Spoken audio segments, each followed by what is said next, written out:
The idea of responding to everything in real time, of staying up to date with everything happening, isn't just the formula for productivity, it's also the formula for misery and suffering.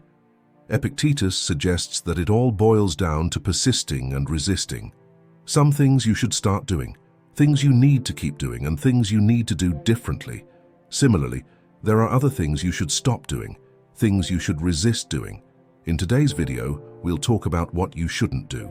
Fear not the past, for it often seems better than it really was, but it's only enjoyable because it's not the present. Marcus Aurelius said, "All things are born of change." Don't let the future disturb you. Face it with the same rationality you apply to the present. Knowing what you're capable of, knowing that you can handle it, means you don't need to fear change. You don't need to cling to doing everything the same way always.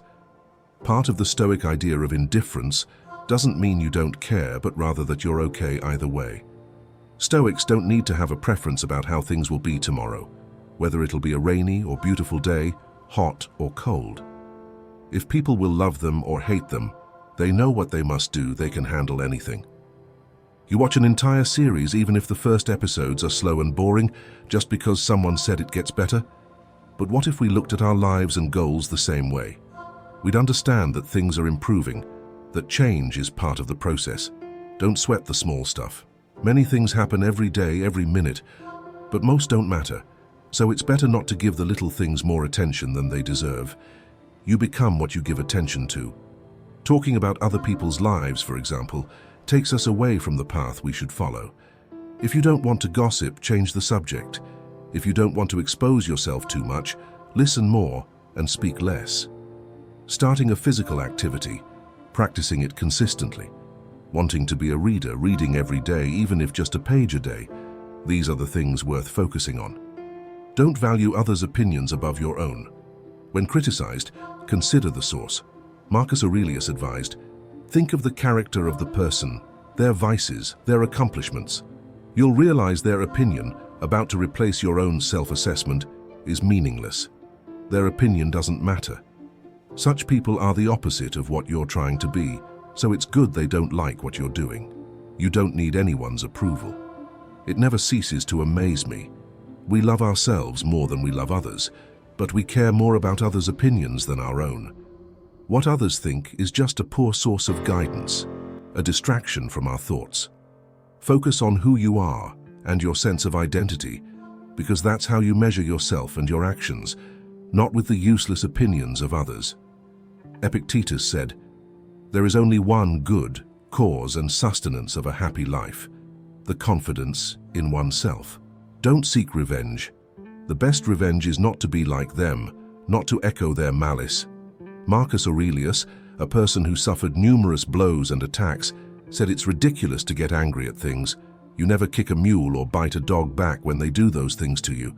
You'll be criticized, attacked, hurt, and what will you do? Don't retaliate. What you really should do is stop the constant need for revenge just because someone did something to you. You're fine. You weren't harmed by it. You'll be fine and able to move on.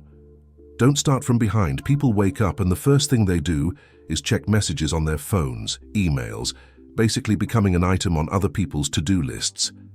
The quality of life for these people is based on what someone tweeted, what message arrived, who posted a new photo, or what the current gossip is, and that's not a healthy way to live.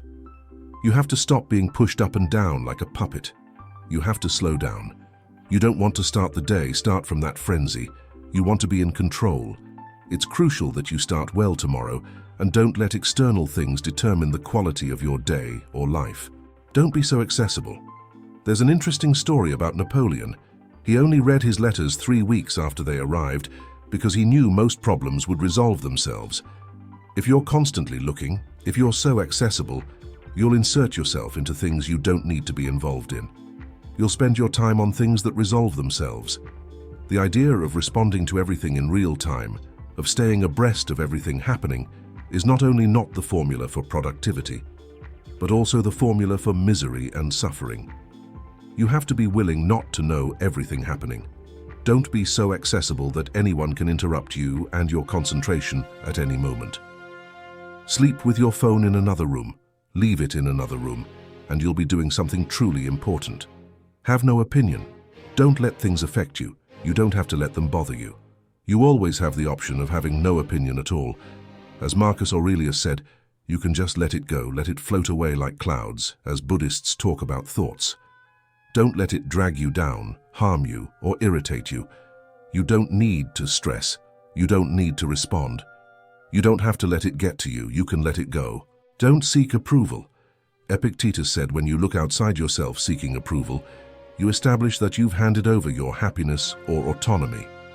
It's a big idea, historical, that talks about things within our control and things not within our control, like how you judge yourself, whether you're improving, succeeding, rich, or whatever. These things cannot be determined by others. Otherwise, you'll hand your life over to them. Who are these people whose admiration you seek? They're not the ones you used to describe as crazy. So is that what you want to be admired by, lunatics? Of course not. It's very nice when people are congratulating you and saying you're amazing, but what happens when that changes? What happens when the crowd is wrong? Thank you for watching this video.